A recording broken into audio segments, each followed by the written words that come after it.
Bonjour les amis, bienvenue sur Tesla My Tesla, la chaîne de ma Model Y. Alors aujourd'hui, comme j'avais dit, j'allais faire quelques vidéos un peu spéciales, un peu différentes. Le titre de ces vidéos, c'est quoi? Alors dans la première vidéo, en fait, c'est quoi la voiture électrique?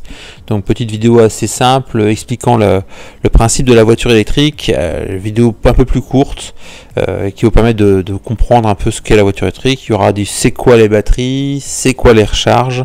Donc voilà, j'avais envie de faire quelques petites vidéos sur ce type de thématiques. N'hésitez pas à me dire dans les commentaires si c'est intéressant ou pas.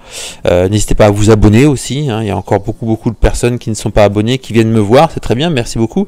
Mais abonnez-vous, ça permettra et puis appuyez sur le petit pouce, ça permettra de motiver encore plus YouTube à me référencer un peu plus haut et à permettre à d'autres personnes de voir mes vidéos aussi. Donc voilà, ça serait très sympa.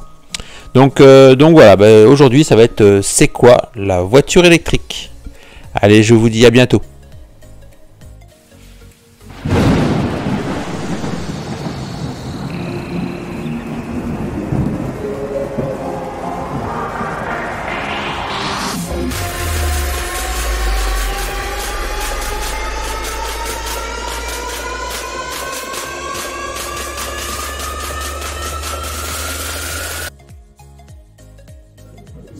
La voiture électrique, c'est quoi?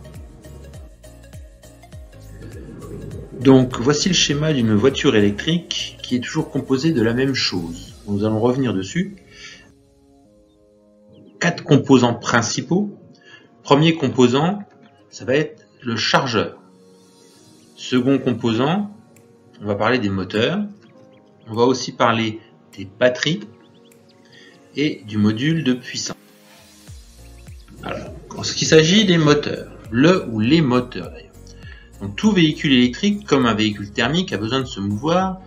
Pour se mouvoir, a besoin d'un moteur. Sur un véhicule électrique, on appellera plutôt ça une machine électrique. Tout simplement parce que le mouvement du moteur ou de la machine est totalement réversible. En effet, lorsqu'on applique un courant sur le moteur, celui-ci se met en mouvement, il roule. Et si, à l'inverse, on arrête d'appliquer du courant, le moteur continuant à tourner, il va produire du courant. Alors que le thermique, si vous lâchez l'accélérateur, il ne produira rien, il ne consommera même d'ailleurs, il sera au ralenti, donc il consommera toujours. L'autre intérêt de la machine, c'est que la machine électrique, c'est son faible encombrement. Son faible encombrement dit aussi un point un peu moins important. Donc c'est pour ça aussi que un fabricant veut installer des 4 roues motrices, il va installer plutôt 2 moteurs plutôt qu'un arbre de transmission. Parce que l'arbre de transmission est un élément mécanique qui va encore consommer de l'énergie. L'autre composant, un des autres composants, c'est les batteries. Alors les batteries sont considérées comme un élément principal de la voiture électrique. En effet, dans ce domaine, il y a énormément d'innovation, énormément de recherche d'ailleurs, parce que ça a un coût vraiment très élevé du fait de ses composants.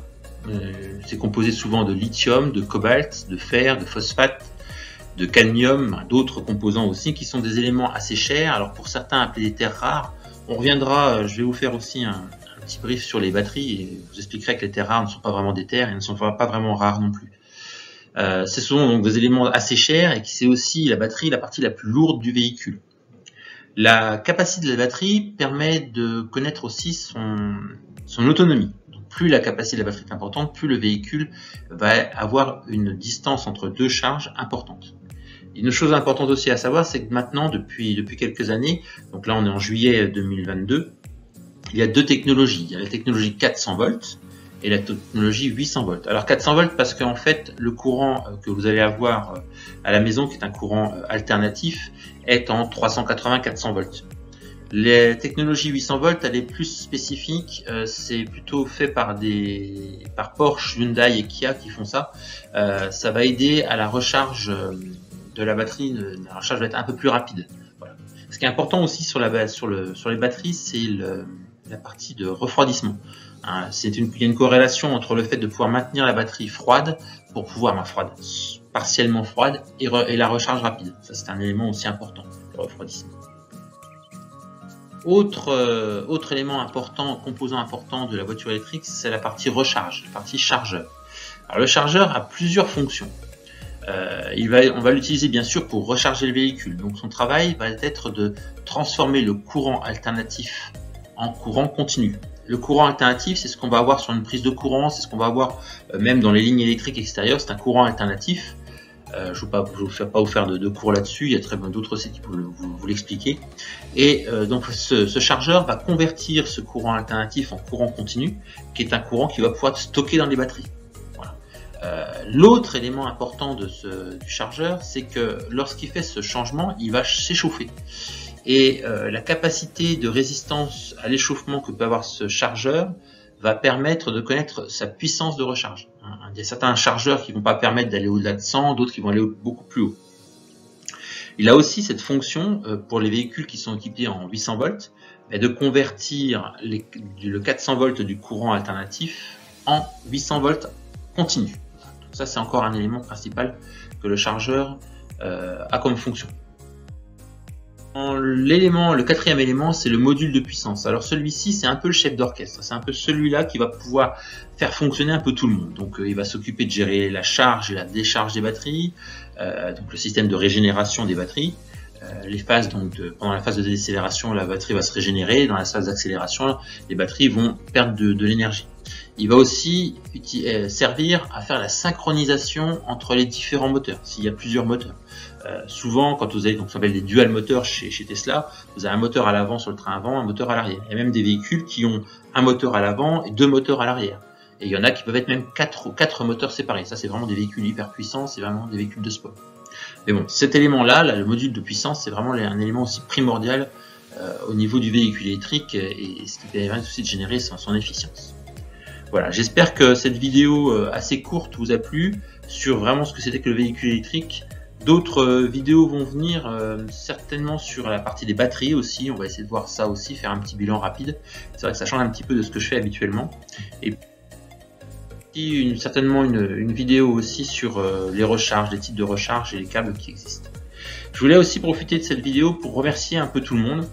Vraiment remercier toutes les personnes qui me suivent et qui se sont abonnées à ma chaîne. Vraiment un grand merci à vous, ça me permet de me motiver un petit peu pour continuer, parce que c'est vrai que c'est pas mal de travail. Mais voilà, ça fait toujours plaisir. Vos remerciements, vos petits commentaires sont vraiment les bienvenus.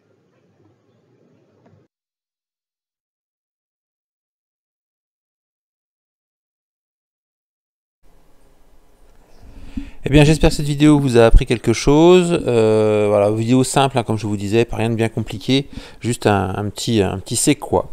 Donc, prochaine vidéo, ce sera certainement c'est quoi la batterie, ou alors c'est quoi le câble de recharge, ou où est-ce qu'on peut se charger nos voitures électriques. Voilà, un peu les 4 thématiques que je vais employer là pour cet été. Donc, n'hésitez pas à partager ma vidéo si ça vous a plu, à la liker, à vous abonner, et puis je vous dis à très bientôt. Ciao!